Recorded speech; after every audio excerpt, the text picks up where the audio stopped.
All right, here we go. Halfway point. Last video of the night too, since it's a little past 12:30 at night. So, Sarah's team didn't make the playoffs last year. Sarah, I tried to warn you before the start, where you were saying you're going to win a championship. I like the enthusiasm and the confidence, but you also got to know your audience too. So, but I mean, not to spoil anything, I don't hate your draft.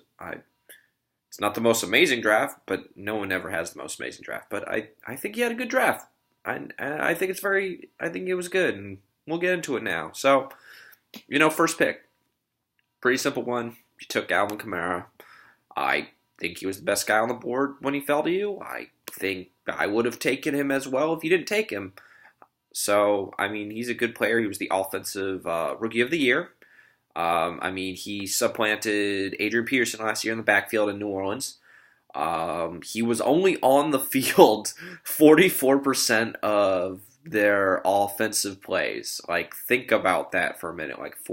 Not even half the time Kamara was on the field the entire season for the Saints, and some of that comes back to like the first few games with Peterson. They were trying to figure out, oh man, this guy, what do we do with him? So that alone is kind of frightening because he was a top 5 fantasy player last year, and he didn't see the field half the time, as a whole on the entire season. Just think about this for a second. On 120 carries, so he carried the ball 120 times, he had 728 yards. That is 6.1 yards a carry. You want to do the math quick? There you go, 6.1 yards a carry. And he had 826 yards on another 81 receptions. Like, holy crap, this dude was efficient. Sorry while I move around. But, wow. That is if you could do that for a career, you're a Hall of Fame player. You are guaranteed. Do that for six seasons, you're a Hall of Fame player. All right, he did it for one, but that 6 seasons isn't a long time. So that is a wildly productive, 826 yards on 81 receptions means you have a yards per reception of over 10 yards. That's 10.1 yards if my math is right. That is, wow. That is a huge number. That is really, really big. There are receivers who don't have numbers that high. And you're a running back. That is wildly productive. So he only had, again, you do the math, 201 touches total on the season, which is not even in the top 20 in running backs last year. Imagine this. Melvin Gordon for Mac, who he drafted, is in the top 3 in touches for a season, right? So he's in the top 3. That's his volume is what makes him so valuable. If you took the amount of touches that guy gets and gave them to Alvin Kamara, it'd be about 325 on the season, roughly. Kamara could possibly go over 2,000 yards. That's mind-boggling just to consider. So, yeah, I really like Alvin Kamara. I'm surprised Vivian didn't take him at number 2 overall. Are there other players that, David Johnson's really good. We're going to get into that. Le'Veon Bell's really good. I really like him. Get into that. Todd Gurley obviously won a championship last year. Really good. But, Kamara's really, really, really good. Mark Ingram's in that backfield sharing with him. He had a timeshare with Adrian Peterson to start off the season. They didn't know what to do with him. He didn't see the field half the time. And he was wildly, crazy, stupid productive. I can't, illustrate to you how good Alvin Kamara was last year, okay? He was a rookie 3rd-round pick who, if he wasn't even on the field half the time, who was a top 5 player at his position. If he can do this, last year, if he can do that for 5 seasons, he's a Hall of Fame player. That's how wildly productive he was. Now, all of that being said, obviously there's some regression. He didn't see the ball a lot, and he scored 13 touchdowns. That is a lot. Julio Jones scored 3 touchdowns. Todd Gurley scored a bunch of touchdowns, but, he sees the ball a ton. Now, Mark Ingram is suspended the first 4 games, so, Kamara's going to be really good. He's going to get some touches in the first 4 games, at least, first quarter of the season. I would say he will have strong running back one numbers. I mean, I don't think they're gonna like really, really once Ingram comes back, like push him into like last year he was saying getting like 15 touches a game. I think maybe he gets like 20 touches a game, but we're not like we need to give him a workhorse and 30 touches a game. Like, would that be nice to get Kamara 30 touches a game? Yeah. Could he hold up for a whole season getting 30 touches a game? It's a little iffy, but you know what? I'll take those 20 touches because he really uses them. He's probably the most efficient player in football, and like I love efficiency. And a guy who scores all the time and just every time touches the ball is just exciting. Like if you watch him, like we can go over film or anything. He's not like long speed. He's not the fastest guy, but I tell you what, he is the quickest guy in football. Like when he has vision, he sees a hole, he blows through that hole. Like he turns like what should be 3 or 4 yard rushes into like 12-yard rushes because he just blows through it. He doesn't have that extra gear to turn into like a huge touchdown, but he's just super quick. And you watch it on film. Like guys try to take really good angles out of like the safety position, and he'll just quick, just right through the hole, and you can't touch him. So I'm giving you a lot of love for Kamara. It was an easy choice, but that doesn't mean it was the wrong choice because Kamara's good. He's really good. Being at the 8th pick, you can't do better than that. Like, yeah, great, good start. Okay, so we took Kamara in the first round. Second round, Keenan Allen. All right, so I took Keenan Allen last year. He was good to me. I got to a fantasy finals appearance. I didn't win, obviously, but Keenan Allen was very good to me. He averaged 12 points a game. He was a top 3 fantasy receiver. I mean, the worry is in 2015, 2016, 2 prior seasons, he'd been hurt. I know because I also drafted him in one of those seasons, 2016, when he missed the entire year. I took him again, but I thought he was the best guy on the board, and it worked out. So he is dominant when he's on the field. The hope is, it's a bit of a health risk, but, I mean, last year you saw just, how good he is. He sees huge targets, 150 on the season. That's roughly 10 a game. He got over 100 receptions, close to 1,400 yards, I believe. He doesn't score a lot of touchdowns. He's not, red zone guy. I mean, that's why, they brought back Antonio Gates. They drafted Mike Williams 7th overall. They got Tyrell Williams. Melvin Gordon, who I don't like, but, they're going to feed him the ball. So, he doesn't see a lot of red zone threats. He's a slot guy who, is very shifty and he's quick. But he knows how to find that open space. He knows how to, plant himself. He's very crafty. He's a crafty, shifty receiver. And he's a good player. I had AJ Green and Keenan Allen last year. If you put a gun in my head and say, hey, which guy did you like? People would say, oh, man, AJ Green is number 1 receiver. I would take Keenan Allen. Keenan Allen's sneaky good. If he's, again, the worry is he going to stay healthy the whole season? He missed 23 games combined the previous 2 years. But, it's a good risk. Second round, that's pretty high. But he was really good last year. Really, really good. He was, possibly win a championship. Number 1 receiver good. So, is it a good pick? Yeah, I would say so. In the finals, he gave me 25 points or so. So, he wasn't the reason I lost. He showed up. But, good pick. So, this is good. Sarah's getting some good, solid talent on her team. First 2 picks. Pretty simple, pretty in there. Just go. The next pick's a little iffy. If we go back, it's the 3rd round, so we were on the front end. So Robbie had the first pick of the 3rd round. So at this point, it's kind of just I kind of need to take a running back because I don't want to get screwed and wait later. So it looks before you, Stephon Diggs was taken, Amari Cooper, Allen Robinson, J.J. Those are guys I like. After your pick, I took Royce Freeman. I like him, but so we can ignore that. Rex Burkhead, went into Max video. That's super long. Not a big fan, but he's reaching because he needs it. Alshon Jeffrey, he's hurt, not very good. Marshawn Lynch, good player. But we can get into that. Lamar Miller's kind of, it's weird. So is he a top 15 running back? I mean, yeah, he is. And you get Deshaun Watson back, and he was pretty good with Deshaun. He was borderline top 10 running back, like maybe like 12th or so when Deshaun was around. And I mean, historically in his 4 seasons, like when he was in Miami and he was playing with the Dolphins and you watched him play and you were just like, wow, he's got potential. He's got this speed and he can really break through the hole.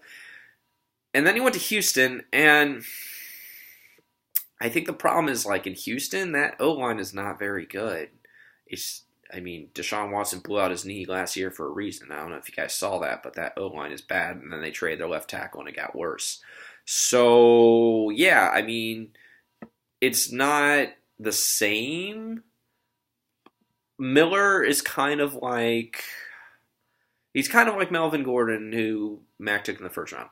He sees a lot of volume, and because of that volume, he's bound to do something. Personally, I think D'Onta Foreman is actually a better running back than him.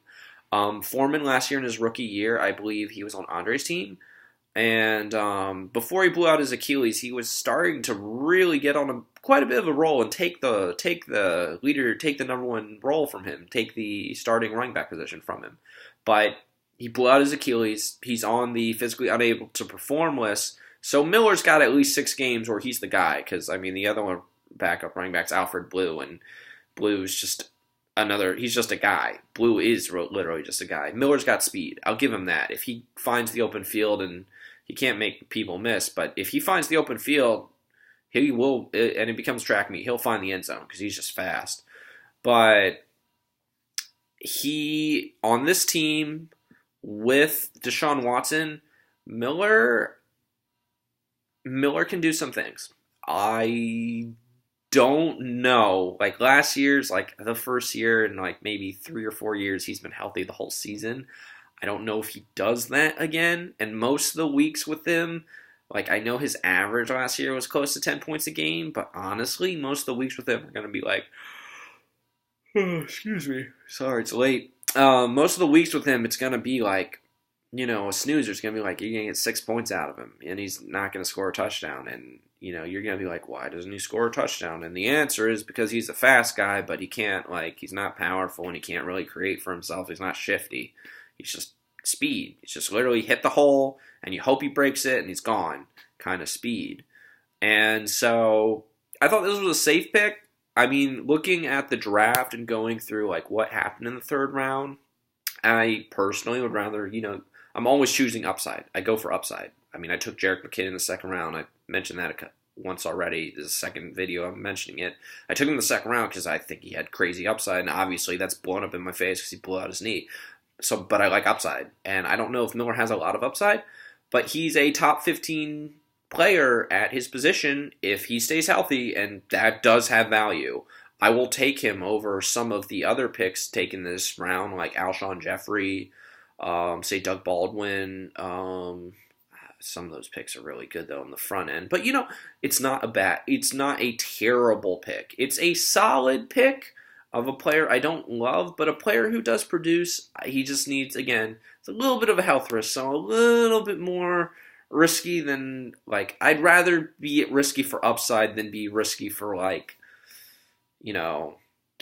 downside personally, because, the upside is, he's a good player. The downside is he blows out his knee and D'Onta Foreman becomes the starter, you get nothing. It's not great. So I'd rather get someone with a little more upside, but, if he stays healthy, good player. So, not bad. Not a bad third round pick. Fourth round, Juju Smith-Schuster. Now, Schuster is what I like to call he's an enigma for me, personally. I read a lot about players, I watch a lot of football, I do a lot of, I have my own thoughts on players, and, if there was one player in the NFL, I'm not really sure, if it's real or not, it's Juju. He is now only 21 years old, so he's one of the youngest players in the NFL, all right? So last year was his rookie year out of USC. I'd seen him play at USC, and I thought, okay, this guy, he's kind of big, Mike Williams was taken the first round last year out of Clemson, and, you saw Mike Williams play at Clemson. He was great. You saw Juju Smith-Schuster play at USC, and you're like, guy's kind of big. He's not very fast. There's not much separation. Maybe there's something there, but I don't see a whole. I mean, he's big, so you throw 50-50 balls. Maybe there's like a Cameron Meredith kind of thing, but he went to the Steelers, who are just incredible at developing receivers. So, and that worked out really well. The thinking was they have Martavius Bryant, who is great, and he was suspended the whole year, and now he's back. Well, lo and behold, this rookie kid who's not even 21 and can't even drink, boom. Halfway through the season, he is running with Antonio Brown, and they are like the terrible twosome. And like Antonio Brown has a new sidekick, and it is Juju Smith-Schuster, and he's an enigma because like I watched him on film, and like he does not create separation. He is not fast at all. He's not quick. He's not fast. He's not agile. He's not shifty. He's none of those things. But you know who he reminds me of? Like he reminds me of Anquan Boldin. He used to play for the Arizona Cardinals. And, he played for, like, the Ravens. He was the number 1 receiver on Joe Flacco's Super Bowl team. And he was the number 2 receiver on the Cardinals Super Bowl team with Larry Fitzgerald. Anquan Boldin is probably one of my favorite, most recent players because Anquan Boldin wasn't fast at all. He ran like a 4.9. He was super slow for a receiver. And he wasn't, like, shifty or quick or agile. But you know what Anquan Boldin could do? Anquan Boldin was like super duper physical. He would just outman you. Like if you threw the ball into a phone booth, you can bet like your bottom dollar Anquan Boldin would probably break your jaw to get that ball out of the air, and he'd get it. So I say all that because when you watch Juju Smith-Schuster on tape, you watch him in a game, if Big Ben throws it up in the air, 9 times out of 10, not only is that ball not going to be like incomplete, but he's going to go up and get it because he's just super physical and strong. He's got these crazy big hands, and that's really what makes him so good. Like, think about it. He caught 58 of 80 targets. Of those 80 targets, only about 60 were on target. So that means 58 times when the ball was basically within like 2 feet of his hands, he caught the ball. It didn't matter how off target the ball was. He caught it. Like, that's pretty good ability considering the fact that he didn't really start to become like a big part of the offense till about week 8. Like, it was just like, is Martavius the number 2 guy? Is Juju the number 2 guy? And they were like switching them in and out, and you weren't sure who the guy was. And then week 8 on, it was like, it was Juju. It wasn't Martavius. It was Juju. So, he got 917 yards, for half a season being the number 2 receiver. He was like, I think he had a yards per touch of about a little over 11, maybe 11 and a half yards per touch, which is pretty good. That's pretty good for a guy who only turned 21 late in the season. So he was top 20 receiver last year. I think he was like 18th best receiver, 19 to, some late teens. But again, that didn't really happen until week 8. So what happens if that happens for the whole season? Now, some of that, there were games where, like, if you look at their back end of the schedule, they're playing the Colts, they're playing Tennessee, they're playing Green Bay, they're playing Cincinnati, they're playing New England, a shootout, they're playing Houston. Some of those games are just, let's slowly roll. Like, the back half of that Steelers, like, schedule last year was pretty easy. But I think for a whole season, Juju can be a top 15 receiver. I remember Martavius Bryant a couple years ago, and he was top 15 receiver as number 2 receiver for the Steelers. I remember Mike Wallace playing with Antonio Brown. He was a pretty good receiver with the Steelers. I remember Marcus Wheaton. He was okay, but he was a viable starting receiver. So this is what the Steelers do. They are the number 1 team at developing receivers, and Antonio Brown's 30. I love Antonio Brown. He's been the number 1 receiver in fantasy football for 4 straight years, but Juju could be like the first guy who's like actually got a shot at supplanting him. Like, maybe Antonio Brown's Larry Fitzgerald, but like Juju's reminds me a lot of Anquan Boldin. And again, he's only now just 21. So like, I call him an enigma because I don't know what to make of him because I'm not sure, like, we're talking target shares, we're talking volume, we're talking how many, like, there's Le'Veon Bell, there's, like, and Antonio Brown. Those guys, and Ben Roethlisberger. Those three guys are, like, Hall of Fame players. And I'm not sure what to make of Juju because I don't know, like, you got to get those guys the ball a lot. How many times is Juju going to see the ball? I don't know. I really don't. It's because he's an enigma. He's not fast. He's not crafty. He's not shifty. He's not agile. He's not but he just, you throw him the ball and he gets the ball. Like, that's it. He just goes up and gets it. I don't know how. It's kind of fascinating to watch. If you watch a Steelers game, you watch Juju Smith-Schuster, and you watch, like, reception to him, like, literally, he'll have guys draped all over him because he can't create separation, but somehow, some way, he will find that ball, he'll just outwalk the ball, and he'll get the ball, and they'll just magically show up in his hands. It's like magic. So, I say all that to say this. I think Juju's going to have a 1,000-yard year. I think he's going to score, like, 8 touchdowns. And that's a top 15 receiver in our league. I mean, and he has upside to do more. Like, can you imagine if Antonio Brown or Le'Veon Bell get injured or something like that? Like, Juju's so young. Like, he's really only scratching the potential of what he could be. So, like, there's potential for him to be, like, a top 15 receiver this year. But there's potential for him to be, like, the man. Like, be the best player at his position in football, kind of potential. But he's so young, I don't think he'll reach it this year. But you know what? I like the play. I like the pick. Like, we're going through, like, some picks, and people are probably scared because it's like, oh man, he's the number 2 receiver. But, like, if you've seen him play, if you watch him on tape, if you watch them in games, like, he's the first guy who they'll call plays for because he gets the ball. Like, if it's a third down and Antonio Brown has double coverage, he's the first guy where you were just like, okay, fine, double cover Antonio Brown. I'm just going to throw it literally on the other side of the field, and this guy, this young rookie kid who can't even drink till the end of the last season, is going to get the ball. He's going to find a way to do it. And that's, I mean, the amount of trust you have to have for something like that is crazy. So what I'm saying is I do like this pick, Sarah. These are two, like, you have solid 4 starters right there. Next pick I'm not as hot on. So, 5th round, you took Devin Funchess. I mean, around this pick, let's see, I took Corey Davis, so I was reaching Jamal Williams, which I hate. Carson Wentz, another pick I also don't love. Who else was taken in this round? Deshaun Watson, another pick, don't love. Rashad Penny. Okay, so there was a lot of picks in this round I don't love. Like, Cam Newton was taken this round. Ugh.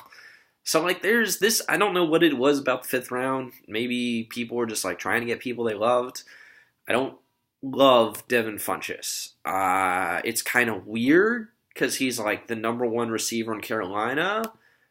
And so you're thinking, okay, maybe Cam's got to throw him the ball. But, like, I watch him and he doesn't get the ball a whole lot.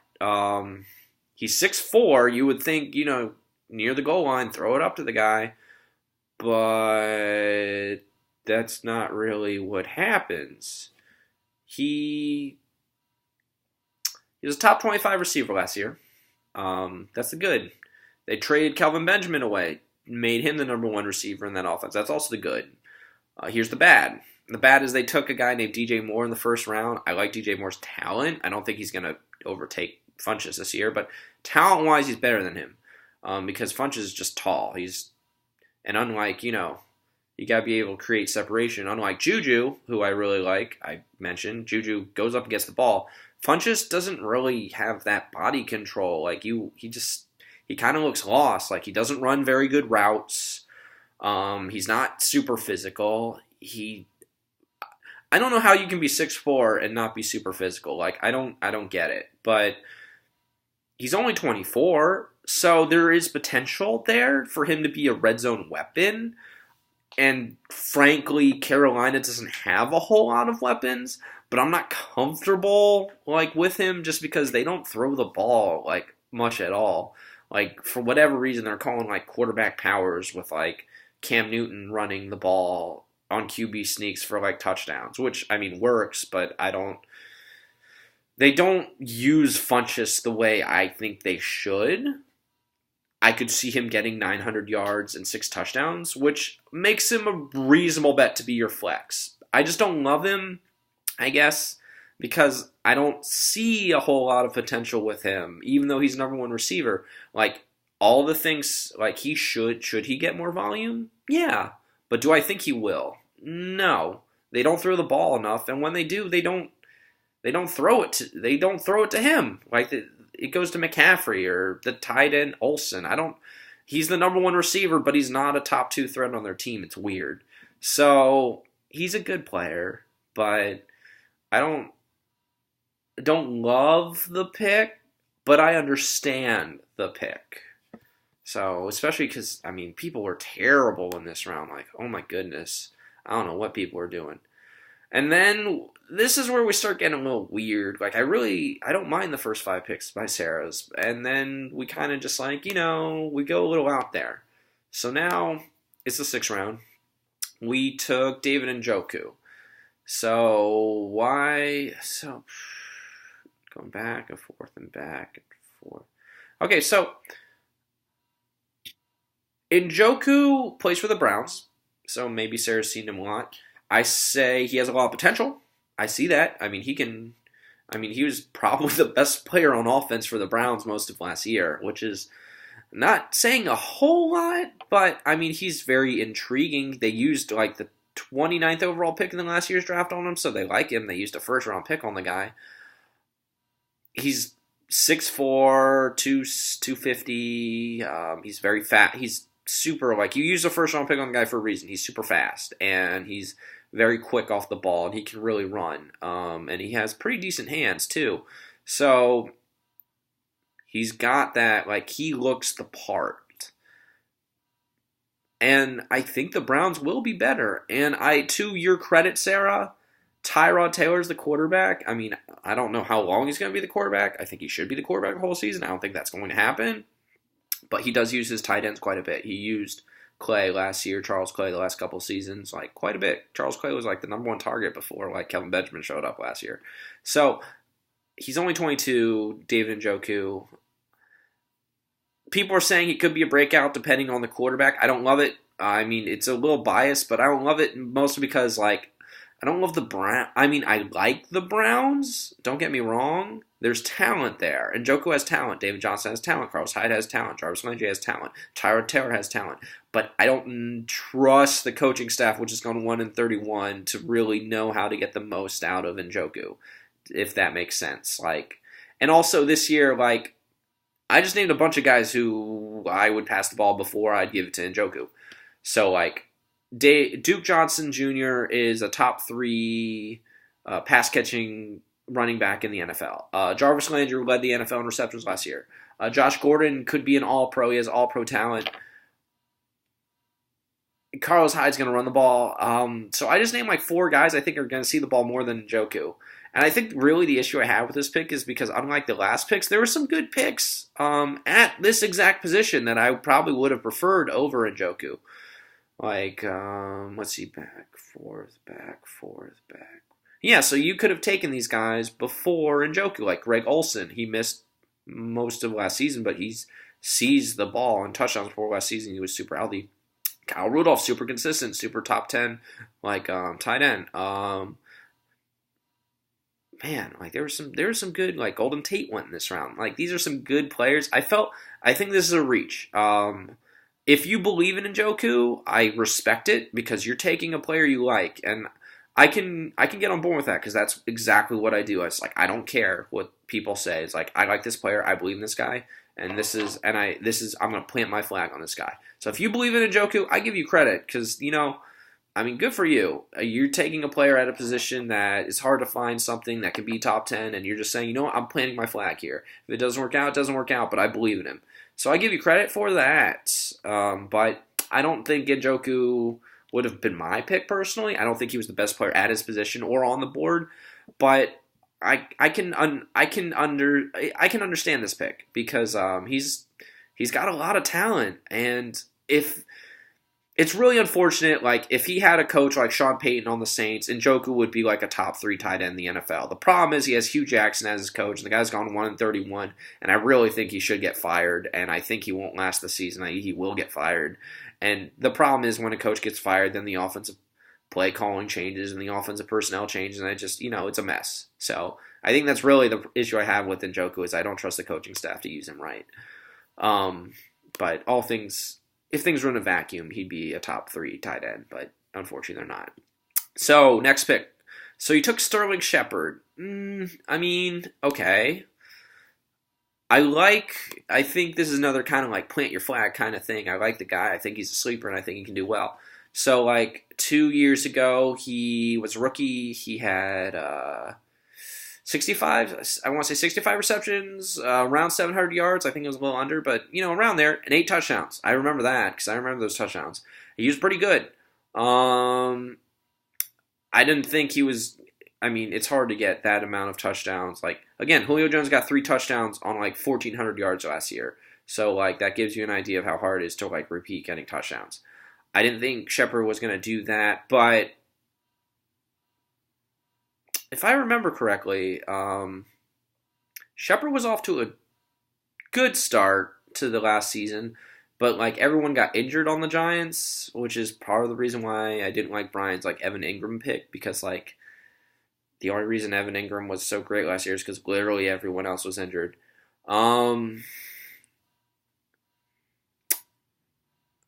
I think this is a reach.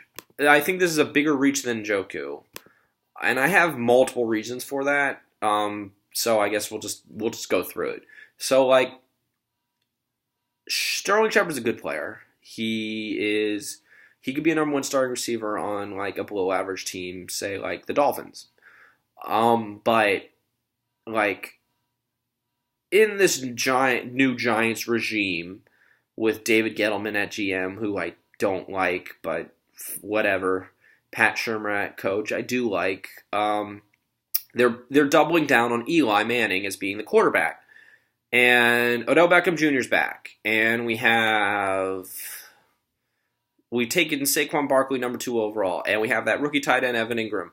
So here's how I feel. I don't love the pick mostly because Sterling Shepard's not the guy in that offense. Sterling Shepard's maybe the 3rd or 4th guy who's getting the ball in that offense. You can possibly bet on OBJ, Odell Beckham Jr., not making the whole season because he does have an extensive injury season or injury, list. But, betting on injury is not, a great bet for, a guy breaking out. Odell Beckham Jr. is a top 3 wideout in the NFL. Odell Beckham Jr. purely on talent is the number 1 receiver in the NFL. He literally raises up the entire offense, which I can't say that about very many wide receivers. Maybe Antonio Brown and DeAndre Hopkins, and that's it. So he's that kind of talent. And Odell Beckham Jr. scores touchdowns like nobody's business. He scores touchdowns at a greater rate than any other player at his position or at running back. It's if you can go into the statistics about it, he plays and he scores. That's it. He almost scores a touchdown a game. It's crazy what his averages are. My point is this.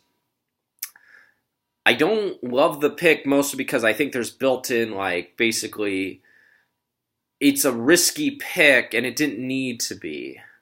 I think Sterling Shepard has a chance to possibly break out because they really are a team with a lot of weapons and could be a good offense. But the reason why I don't love the pick is I feel it's a little early to be reaching like that. If you like the guy, plant your flag, go for it. I like this guy. I don't know if he's going to come back around. But, there were other players on the board that I happened to, like Robbie Anderson was in this round. Maybe you think he's arrested and you're scared of that. That's okay. Robert Woods. Robert Woods is a good player. Robert Woods was number 2 receiver on the Rams last year. Good player. That's on an offense that, can really play. We're talking Duke Johnson was in this round. I like Duke Johnson. Again, number 1 of the top receiving backs in football. Marlon Mack's in this round. So, Sterling Shepard's a good player. I'm not trying to say differently. I just don't think he's going to get a lot of volume. And volume is how you score because, if you don't get the ball, it doesn't really matter how much talent you have. Is he a good bench piece? Yes. I think there were better players on the board, so I don't love the pick.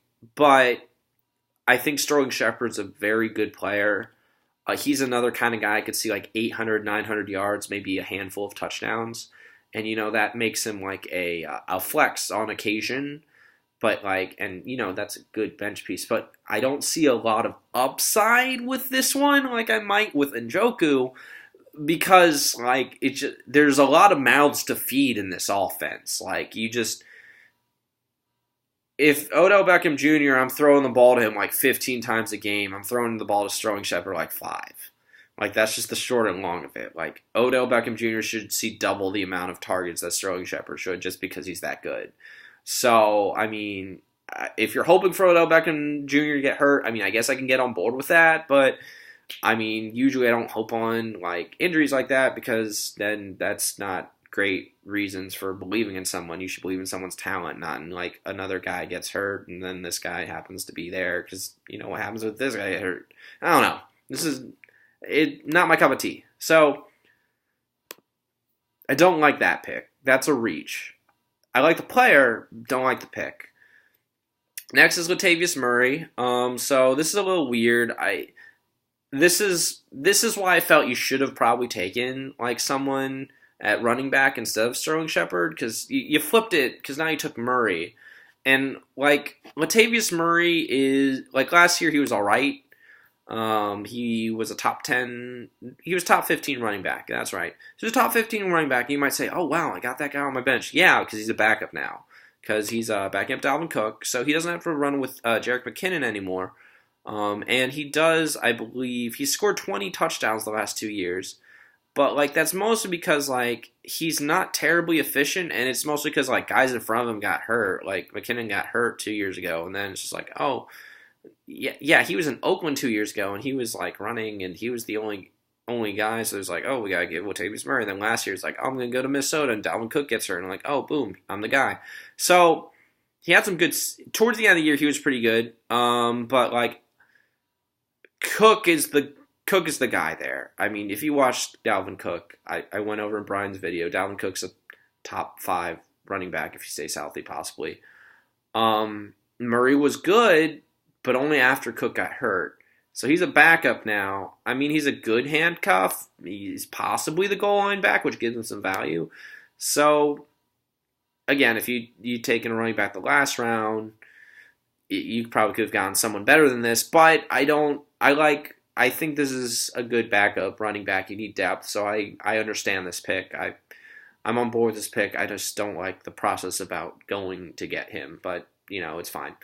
Next pick is, another just, this is a big reach. So you took Cortland Sutton, and I know why you took Cortland Sutton. You probably read that book right over there of mine about, breakout players. So Sutton has a lot of talent. I'm surprised he fell the second round in the draft. He was a really good player last year in college, and honestly, he was one of my favorite players to watch in college because you just see him get open. He was just good possession receiver. He was just very, very quick. He was really good in the combine, and I just thought he'd be very good. The problem is with Cortland Sutton, it's just you're on an offense. You have Demaryius Thomas. You have Emmanuel Sanders. You're in a Denver offense that's still styled after that Gary Kubiak Super Bowl winning team they had a few years ago with Peyton Manning, where they run the ball basically 6 out of 10 times, 3 out of 5. So they run the ball 60, 55% of the time. That's a lot. And you got 2 other receivers who are just they're close to the end of their prime, but they're still ahead of him in the chart. What I'm saying is I don't love taking a slot receiver in an offense that doesn't throw the ball. Does Sutton himself have a lot of talent? Yeah, he does have talent. He's a good player, but personally I would have waited maybe 3 rounds or 4 rounds to take him. Because, if he had the opportunity to start, if he was on, say, oh, man, who's a team that throws a lot that doesn't have receivers? If he was on New Orleans. Yeah, let's go with New Orleans. So if he was still on New Orleans and instead of Cameron Meredith, this guy was number 2. Yeah, okay. He's a good player. He's got talent. He's got the opportunity. He could be 900 yards, get 8 touchdowns, really be a flex option. The problem is he's not. He's behind 2 other guys who are better than him on offense that doesn't throw. So I'm thinking 500 yards and 3 touchdowns. And that is borderline free agent. Talent-wise, he's great. one of my favorite players in the draft. Just, he's not in a great situation. He's kind of, stuck behind these two other really good receivers, like Demaryius Thomas, Emmanuel Sanders. Like, those are good receivers. Those guys won a Super Bowl together. Like, I'm not throwing the ball to Cortland Sutton over those two guys. And then you have Royce Freeman in the backfield that you just drafted, and like you got a new quarterback, Case Keenum, but you're still committed to running the ball a lot, like a lot, which is why I took Royce Freeman. So Sutton's got talent. I think you took this as a big reach though, because like despite that talent, again, you're I like that you are following the talent. Like that tells me you were researching some of these players because they do have talent. Njoku has talent. Sterling Shepard has talent. Cortland Sutton has talent. I respect that. You are finding talent. But you also have to understand, like, it's kind of like the Bill Belichick kind of thing. It's like, just because a guy has talent doesn't mean he's going to be the guy on the field all the time. Because there are other guys with talent, too. So it's kind of like, you need opportunity, too. So, and I don't see that, unfortunately, for Sutton. I just think you took him too early. I think there were better players on the board. Like, let's see. You could have taken, Jordy Nelson was still in this round. Charles Clay, Giovanni Bernard. God, I hate Ronald Jones so much. James White, good passing down back. So, reach. This is a reach. Three rounds early. Reach. If you really want to get him, I think you could have gotten him 3 rounds later. I don't think anyone's going to take him because he's a slot receiver on an offense that doesn't throw the ball. Okay, so next pick's Phillip Rivers. I think, what is this? 10th round. I was actually kind of surprised by this. I think you took him because you had him last year and he's super solid, and I'll give you that. Phillip Rivers is very, very consistent. He was eighth in our league last year at fantasy points, I believe, and you picked him up on free agency. And he's been very, very good. He's very consistent. Like, I don't think he's finished better than he's never finished worse than 12th in like 5 years in fantasy, but he's never finished in the top 5 in those 5 years either. So and he doesn't throw a lot of interceptions. I think he's only thrown 10 in the last 3 years or so. No, 10 last year. So 10 interceptions last year. That's pretty good still. And obviously the Chargers do throw the ball quite a bit. They get a lot of their touchdowns through the air. And he has a good supporting cast. I'm actually kind of surprised at this pick because I would have expected you to go for a little bit more upside. Namely, I took Drew Brees in the next round, cough, cough. Matthew Stafford, they throw the ball a ton. He could be a top 5 quarterback again. I think Brian, a few rounds later, takes Patrick Mahomes, who has huge upside. I mean, he has downside, but who cares? The upside's great. Whereas Rivers is just super safe. He's a super safe quarterback. He's kind of like Alex Smith. So I'm surprised you played it safe because, I guess you can afford to play it safe because it's quarterback. So, and you're going to plug him as a starter every week. And I can't argue with the value because you got him in the 10th round. That's a good pick. So I like the pick. I'm just kind of surprised because I thought there were better quarterbacks at the position left. But if you're comfortable with him, then I'm comfortable with you starting him because he's going to play every week and he's going to be good. And that was really all that you really need. If you don't want to go for the upside, you just want a guy you can plug in and play every week, then I respect that because he's a starter. In our league, he's a starter. So, he'll probably finish 8th best quarterback in fantasy, and that's better than some of the other crazy people in our league who drafted quarterbacks way too high. So I'll give you credit for that. 11th round, starting to get into defense, took Levante David. He should have made a Pro Bowl by now for the Bucs. I don't like the Bucs, and even I know that. He's a good player. He gets a lot of tackles. He doesn't get as much because Quan Alexander hoards them now. That's why I don't like Levante David. I think I drafted him and cut him last year.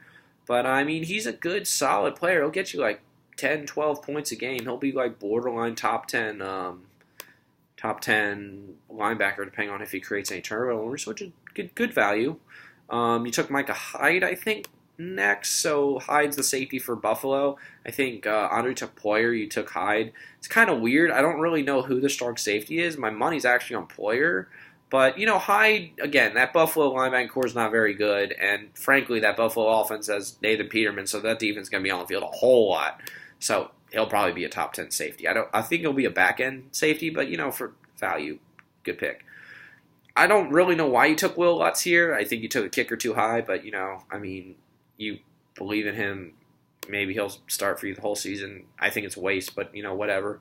It's your pick. Mark Barron, just kind of a linebacker who you hope sticks. He's a solid player. I remember when he played for the Bucs and then they traded him, and I was like, what?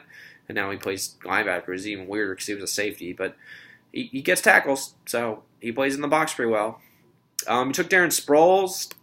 You probably could have gone him all free agency, but, you took a shot in the dark, and this late in the draft, I respect that.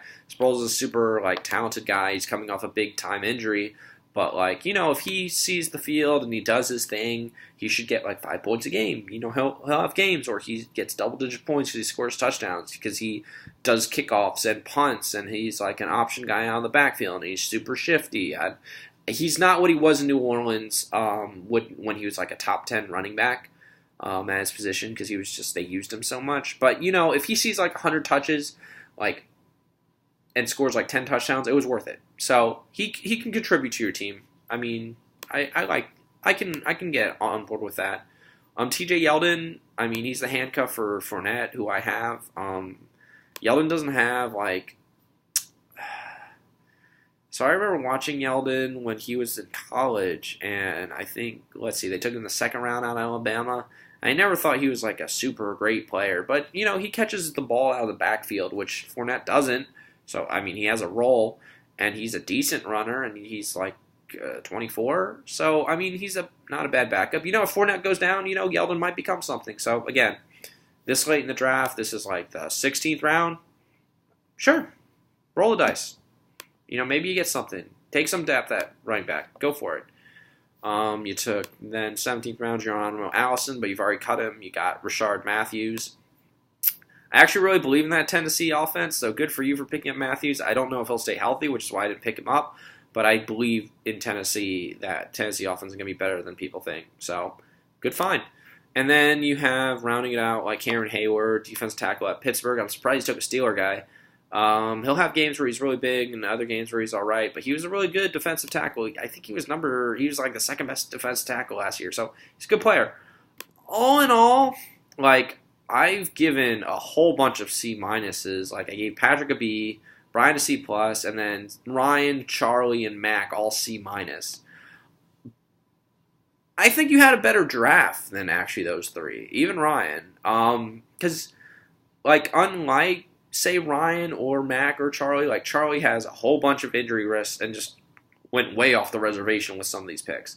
Mac played it way too safe, just terribly, there's no upside. And Ryan just went all over the board. He just painted a rainbow. So it's just these guys I really and then these guys at the back, I don't know what the heck you're doing. Why are we going double safety? What's that about? Why am I keeping guys at the back end of the draft that aren't going to make the team? It's just... So, they all have issues. They have warts that I don't like.